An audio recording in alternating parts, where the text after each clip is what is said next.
রাজধানী ঢাকা সহ সারা দেশে ছাত্র সমন্বয়করা এরকম বেপরোয়া হয়ে উঠেছে কেন?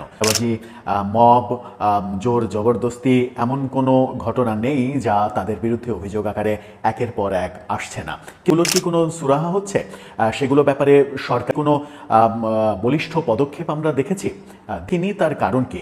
পেছনের রহস্যটা এবার বেরিয়ে আসলো, অর্থাৎ থলের বিড়ালটা বেরিয়ে আসলো। একটা ফেসবুক পোস্ট সবকিছু পরিষ্কার করে দিল। সেখানেই জানা গেল যে ছাত্র সমন্বয়করা এই যে বেপরোয়া হয়ে উঠেছে, এই বেপরোয়া হয়ে ওঠার বন্দোবস্তটা সরকারের প্রশাসনের সর্বস্তরে বিভিন্ন পর্যায়ের অফিসারদের বলে দেওয়া হয়েছে যে যেখানে যেভাবে কাজ করবে তারা যেন ছাত্র সমন্বয়কদের সঙ্গে সমন্বয় করে কাজ করে। অর্থাৎ ছাত্র থাকাকালীন অবস্থাতেই কোটি কোটি টাকার মালিক হয়ে উঠছে এবং সেই মালিক হয়ে ওঠার পেছনে রসদ যোগাচ্ছে নাকি সরকার, তেমন অভিযোগ উঠে এসেছে। গণ অধিকার পরিষদের সাধারণ সম্পাদক রাশেদ খান তিনি একটি ফেসবুক স্ট্যাটাস দিয়েছেন এবং সেই ফেসবুক স্ট্যাটাসে ভয়াবহ বাস্তবতার বর্ণনা করেছেন তিনি। যদি স্ট্যাটাসটা সত্য হয়, এই ঘটনাগুলো যদি সত্য হয়, তাহলে আমার মনে হয় যে সরকারকে সময়ের কাছে কোনো না কোনো দিন জবাবদিহি করতে হবে এবং জন্য যারা প্রকৃত দায়ী তাদেরকে বিচারের কাঠগড়ায়ও দাঁড় হতে পারে যে কোনো একটা সময়। কি বলছেন রাশেদ খান, কি লিখলেন স্ট্যাটাসে, কোন রহস্য ফাঁস করে দিলেন তিনি, সেটা নিয়ে আলোচনা এই মুহূর্তে আলোচিত হচ্ছে। সেটা হচ্ছে গুলশানে 1 কোটি টাকার চাঁদাবাজি, 10 লাখ টাকা নেওয়ার পরে দ্বিতীয় কিস্তি নিতে গিয়ে বৈষম্যবিরোধী আন্দোলনের নেতারা গ্রেপ্তার এবং তার যে প্রধান রিয়াদ, সেই রিয়াদের নাম কিন্তু এনসিপির সঙ্গেই উচ্চারিত হচ্ছে এবং এনসিপির সর্বোচ্চ পর্যায়ের নেতাদের সঙ্গে তার সখ্যতা এবং এনসিপির বিভিন্ন কার্যক্রমে তাকে প্রকাশ্যে ধরনের নেতৃত্ব দিতে দেখা গেছে। সেই অবস্থাগুলো কেন হচ্ছে, রাশেদ খান একটি ফেসবুক স্ট্যাটাসে সেটি স্পষ্ট করে, তার ফেসবুক স্ট্যাটাসটা আপনারা দেখে নিতে পারেন।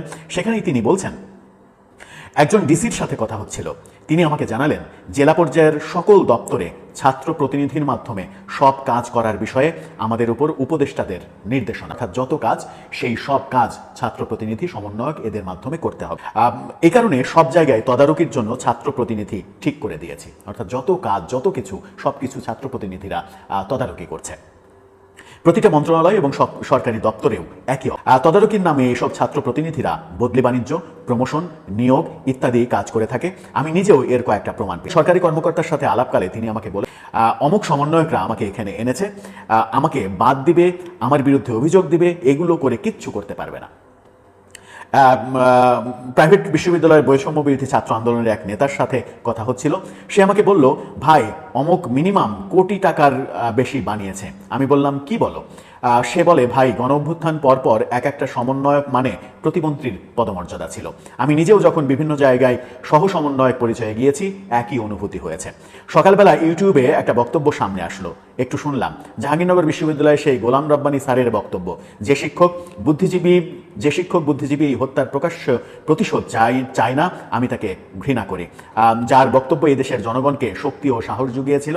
তিনি বলেছেন 24-এর হিরোরা, অর্থাৎ রাশেদ খান যেটা স্পষ্ট করে বলে দিয়েছেন সেটা হচ্ছে যে 24-এর গণ অভ্যুত্থানের পরে সরকার এবং সরকারের উপদেষ্টারা প্রশাসনের সর্বস্তরে বলে দিয়েছে ছাত্র সমন্বয়কদের নিয়ে কাজ করো। প্রশাসনের সর্বস্তরে ছাত্র সমন্বয়কদের দিয়েই তদারকি করানো হচ্ছে।